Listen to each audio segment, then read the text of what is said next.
Hello, my name is Diamond Arrington, and I work as a teaching artist with Art Play and Project Zero. I've even helped build some of the curriculum with Art Play, and I'm a current preschool teacher. So some of the things that we're going to be talking about today, I do in my classroom, and my kiddos, my 3-year-olds, have a ball with it. Hi everyone, I'm Louisa Penfold, and I work as the Project Director of Art Play at Project Zero. You'll find this light and shadow activity in the Focus on 3 curriculum. And something that we found is that kiddos love recycled materials. Things that we think are trash, kids love to bring it into their classrooms. They love to search for those shiny things and those shiny objects and build with them. So this really focuses on that natural creativity that kids can play with artificial light, artificial materials, and make something beautiful. This activity connects in with 2 different modern and contemporary artists. The first being Rashad Alakbarov and the second being Laszlo Moholy-Nagy. So here we have a suite of different things. The first thing that you're going to have to get is a base. So this is the base that you're then going to build like with the different materials on top of. So you could either start with some sort of styrofoam like this. This is like packaging from a delivery that we got. So that's really nice because it's a sturdy yet soft sculpture that kids can use to poke different materials into. An alternative base would be like this sort of colander, which is really lovely because kids can use different wires or different kitchen utensils that they can poke into, build some sort of structure that the light can pass through.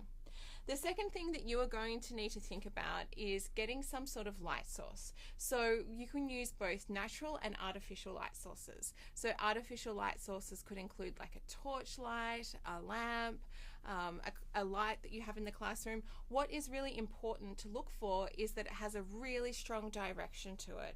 So for example, like the torch light on an iPhone is perfect because it's really strong and direct. Wait, it's in the other pocket. It's coming. The iPhone's coming out. Whoa! Or alternatively, if it's a nice sunny day, you could also use the sun and set up this activity outside.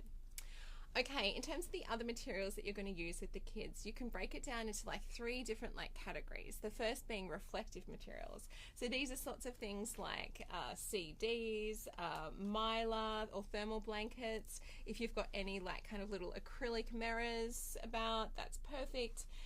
The inside of chip or cookie packaging is often very reflective. Once you start looking for things, you'll find that you'll have lots of bits and pieces around the house. Also, kitchen utensils are excellent and often very, very reflective. The second set of materials will be those that are opaque. So these are things such as metal objects. For example, we have this little structure that we found. Things that have that the light cannot pass through, but then it's also got interesting bits where the light can pass through. So that's going to make a really interesting sculpture. Other really nice opaque materials could include figurines and also pipe cleaners, which work really well with the colanders. The third set of materials are those that are transparent. So these are things like different bits of acrylic. You might have some holographic paper that creates different sorts of interesting reflective shapes and structures. You might also have some of these around the classroom that you might use on a light table. Lots of different acrylic materials in food packaging, for example, the little containers that fruits and vegetables come in. They can all be utilized in this light and shadow sculpture activity. So Diamond, how can we set this up in the classroom? Well, I'm so glad you asked that question. So my favorite thing is transporting my kids to a different space. So they come in and they're used to the classroom being all light and fluffy and airy, but then you change it and you create a dark room. Now, you may be saying, I have windows all over my classroom. There is no way for me to cut off all the lights and it work. Well, that's great. You can take a table, you can flip the table on its side and put a sheet right over that table and create this little small space for kids to go into and truly explore with light and sculpture and shadows. The next thing you want to do is take this sturdy base, that styrofoam, you want to set it up and make sure that the kids know that this is the foundation by which they will be building upon.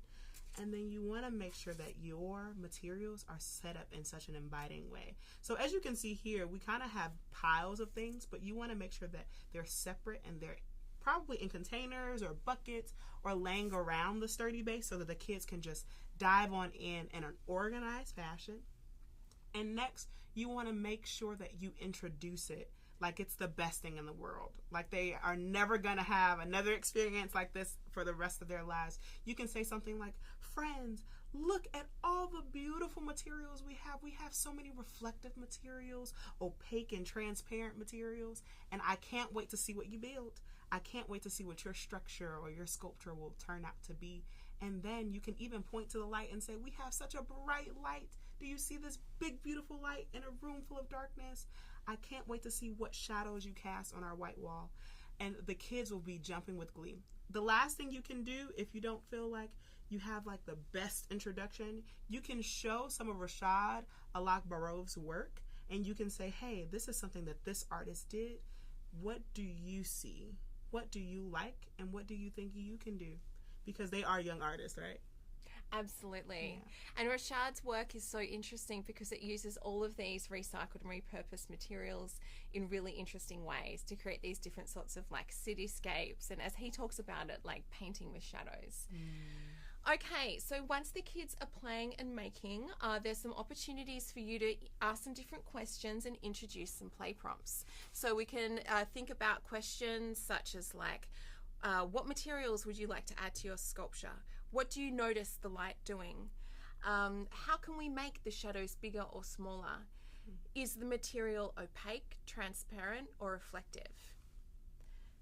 And then after the kids have been playing, you could also think about how you might support their kind of metacognitive reflection through asking questions such as, what was the trickiest part of playing with the light and shadow? Or what did you discover?